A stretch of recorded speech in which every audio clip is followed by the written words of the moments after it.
And welcome back to the Murdy Creative Co podcast. I'm your host, Colin Murdy, and today's topic is what does 2050 look like? But first, I want to say thank you to everyone who's supported the company so far. If you haven't got a chance, go check us out on the web at murdycreative.co. That's M-U-R-D-Y creative.co. Or you can check us out on Facebook and Instagram by searching at murdycreative.co to see the best of our product shots. Follow us, keep up to date with our daily photos, and be the first one to know about new product launches. You can also use the subscribe button at the bottom of our website to be included in all of our new product announcements. Be sure to check out our laser engraving, personalization options, and exclusive colors on our website, or you can get a blank one on Amazon Prime. All right, so first and foremost, everyone, I want to say my apologies to those of you who are used to my normal audio. This is a little bit louder. I have been working on doing some more research on ways to improve the audio for the podcast and make it sound a little more professional, I should say. It's an experiment. It's ever evolving. It's an ongoing experiment, and it's hopefully going to get better as time goes on. So I appreciate those of you who've been patient with me in the past. What I want to talk about today is what does 30 years from now look like? Now, it's going to sound ridiculous because 30 years ago, we barely had the internet. We had the internet, but we barely had the internet. And so saying 30 years from now, this is what we want to do is almost impossible to predict, right? Who knows what the technology of the future is going to hold? Who knows what kind of societal changes it's going to bring? Who knows how it's going to change the way we do business? But regardless of those things, and they're not insignificant, but regardless of those things, there are certain parts of what I want to accomplish with this business and with this company that I'm excited about regardless of what comes next. I think we spend a lot of our time these days worried about what's going to happen in 2 months, or what's going to happen next month, or what's going to happen next week. And I think sometimes having some perspective can really change. It can change how you feel about the moment, even if it doesn't change your circumstance. If you can change the way you feel about the moment, that can make a big difference. So I have consciously been trying to do things that I feel are healthy and take me out of the fear of the moment, I should say. And I wanted to talk about what I think 30 years from now our company is going to look like. First thing I think it's important to mention is if you look at some of the companies of the past, not many of them are 500 years old. There's a couple of them. There's a couple of companies that are things like Beretta, and then there are companies that are the British. There's a pub in Britain, I can't remember where it is, and it's been around for 500 years, right? If you look at the companies like Mitsubishi, they've had a 500-year plan that they're, I think, like 50 years into or something like that. And I was thinking about that. What does that take, right? Obviously, those plans are very long, and some of those places don't necessarily have plans. So that seemed a little bit daunting for me. So I said, what about 30 years? I think that's more manageable. First and foremost, I don't think we'll ever stop making books. The world obviously has changed with its technology. It's moved in amazing ways, and it's allowed for an incredible sense of self-authorship, I should say. In the old days, you didn't have the ability to publish yourself. I mean, not really. And you could write journals. A lot of people did keep journals, and in fact, a lot of what we know about history is because of people's journals. But most people didn't have the ability to self-publish on the grand scale that we have today with social media. I think with the change in the political discourse over the last 5 years, but longer than that a little bit, but we've seen that what you write in your political phrasing, and even what you say about things that aren't even remotely political, particularly in public places like your social media and on the internet in general, via email or whatever it may be, those things are all public record. Now, that's exciting for a lot of people. It's exciting for people to think that the things I'm saying, the things I'm doing, the work I'm shooting for is all available for people to read, right? The ability for you to publish yourself widely is exciting. But I think that's going to come a time when the pendulum swings in the opposite direction. And I think it's already started to swing in that direction. People are afraid now. They're afraid to post what they really think.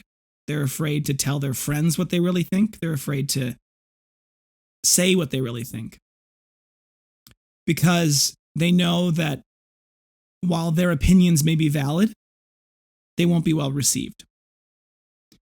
It's a sad case. I don't think that's good for our country. I don't think that's good for the world to say that we should feel like people need to feel like they need to suppress themselves. And I think that comes from external forces, but also internal forces.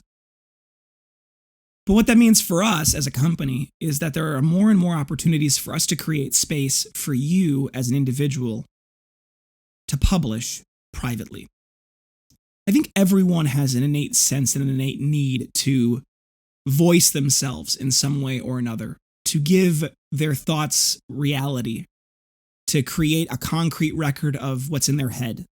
Because otherwise you lose yourself, you lose the moments. And it's only really through that writing process, through that cementing process, that people can find themselves existing in multiple places and multiple times at once, right? And that gets a little bit philosophical in its heart. But when I write in my journal and I do a daily entry, that person that I was that day, that way that I thought, the way that I existed, the things I was afraid of, all of those things are framed in a snapshot.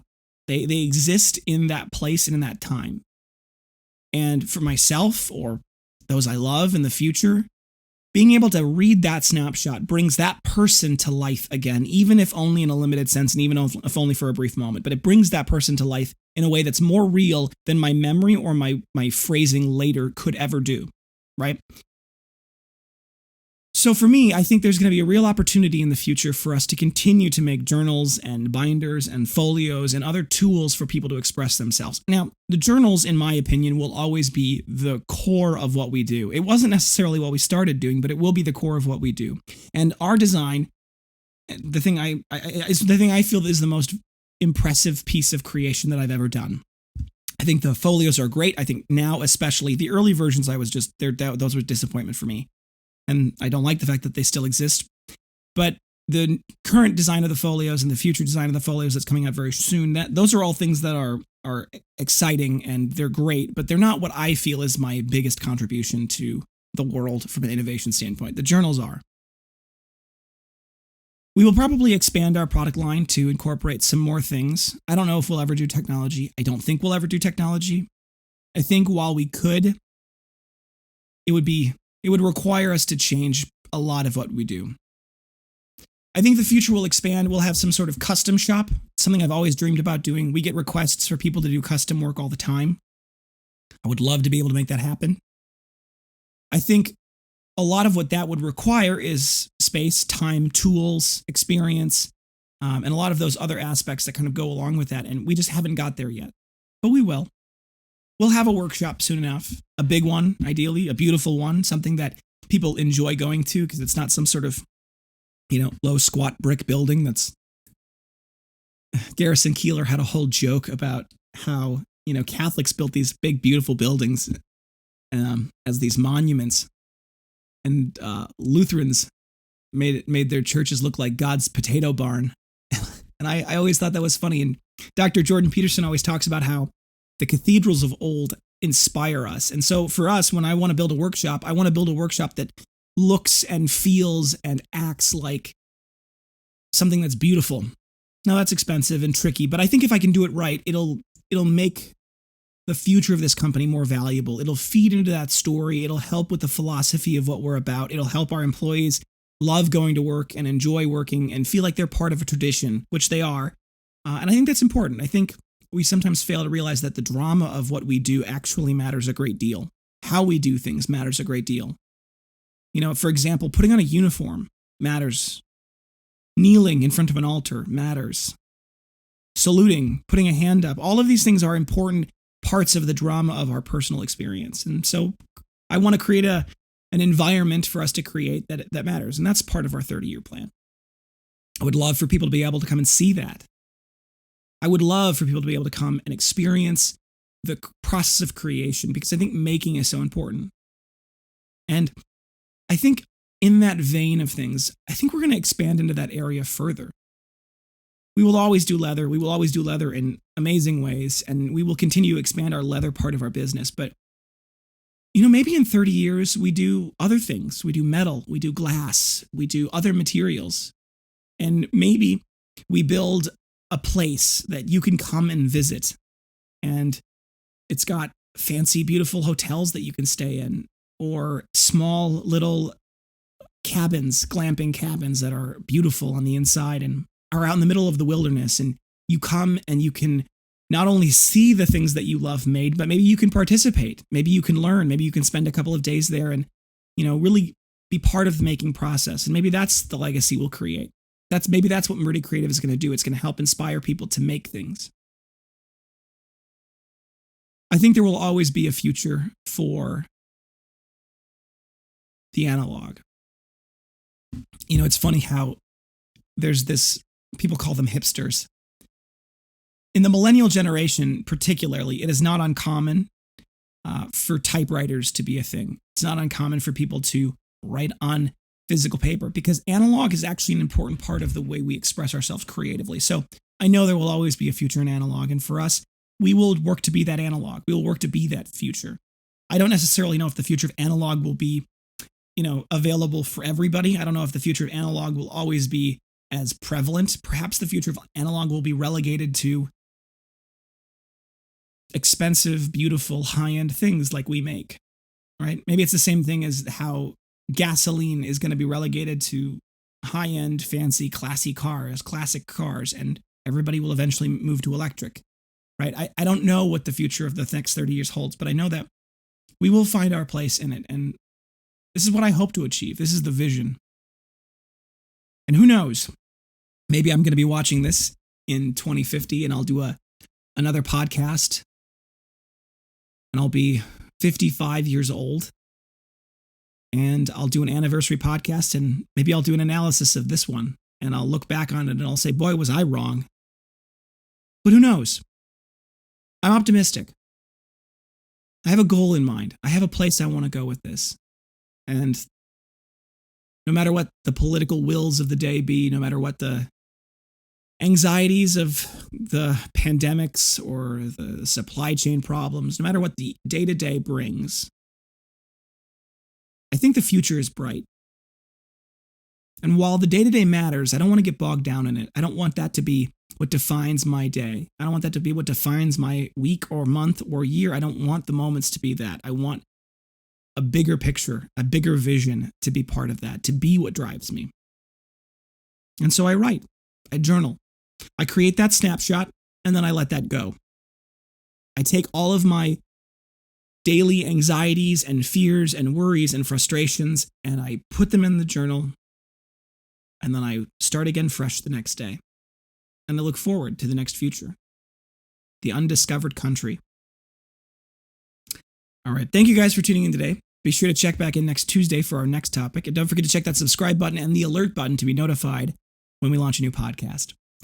If you have any questions or concerns about your leather binder, journal, folio, mask, accessory, any of the bazillion things we are now making, feel free to contact us at the main page of our website at murdycreative.co. Or you can contact us via Instagram and Facebook. You can text, email, call, direct message, all the usual things. I'll do my best to get back to you as soon as possible, but I do appreciate your patience. I will mention, if you DM me on Instagram, I'm not going to get back to it very quickly. I've been really trying to get through them. We get so many messages a day. Email is actually a much, much better way to contact us. We have a dedicated person who's in charge of responding to all of our emails. And actually, she's in charge of our Facebook messages because we don't get that many. But with Instagram especially, it's something that I actually end up doing myself. So if you DM us, I apologize if it takes a while to get back to you. If you think we deserve it, a good review can go a long way to help us grow our new community. And word of mouth is still the best form of advertising, so please tell your friends. What that means is you can leave a review on the podcast on whatever listening app you're listening on. You can also leave a review for the product on Facebook. You go to facebook.com/murdycreative.co, or you can type murdycreative.co into the search bar. On the left-hand side, there will be a reviews tab. Click on the reviews. It says, do you recommend the Murdy Creative Company? You can click yes, and then you can write your review. Or if you want to go to murdycreative.co/reviews, there's a button there that'll take you directly to the page. It also shows all of our reviews. We were having some trouble where Facebook was deleting some of our reviews because apparently when people delete their profile, they delete their reviews. It deletes all of the reviews they've left. So we've started screenshotting those and putting those on our website so that you can see them and that they will live on forever. So definitely you can go check that out there. If you do want to tell your friends about it and you're looking for a little bit of word of mouth incentive, not that I think that our product requires any of that, but if you are looking for that, definitely log in, create a profile on our website via the top button that says log in. Then if you click on the bottom left button that says rewards, or it's got a little picture of a present on it if you're on the mobile, you click on that. There's a referral link in that. You can earn rewards points, 5% on every purchase at this point. And if you click on that referral, you can actually share that link with people. When they use that link, they automatically get $5 off their first purchase. And when they complete their purchase, you get $5. We're still working on figuring out different ways to obviously incentivize that program. And that's an exciting program that will continue to develop. But those are a great opportunity for those of you who want to be ambassadors for our company. If you have any podcast topics you want to hear more about, send them my way. I am always looking for new topics to talk about. It's hard coming up with a topic. But if you have topics, send them my way via the comments. You can send them via email. You can send them via a comment on our Instagram. You can comment on you can send us a DM. Like, there's a bazillion ways to get a hold of us. Send me a podcast topic. It helps. Leave a comment below if you've got ideas for what you think 2050, I should say, is going to look like for you and for what do you want to achieve by then. I love that community. I want to engage with you guys. I really do. If you're looking for multiple binders for folios, journals, masks, accessories, for gifts, giveaways, menus, really any reason, ask about our bulk discounts available. They start at 5. So minimum order quantity is 5. Once you reach that, we've got bulk discounts. So it's actually stackable too. So if you get one of all of our accessories, right, that would qualify for a bulk discount. If you were to get 2 binders, 2 journals, and a folio, that would qualify as a bulk discount. So if you're looking for getting your Christmas shopping done really early, check out those bulk discounts. Thank you guys so much for tuning in. Have a great day, and goodbye.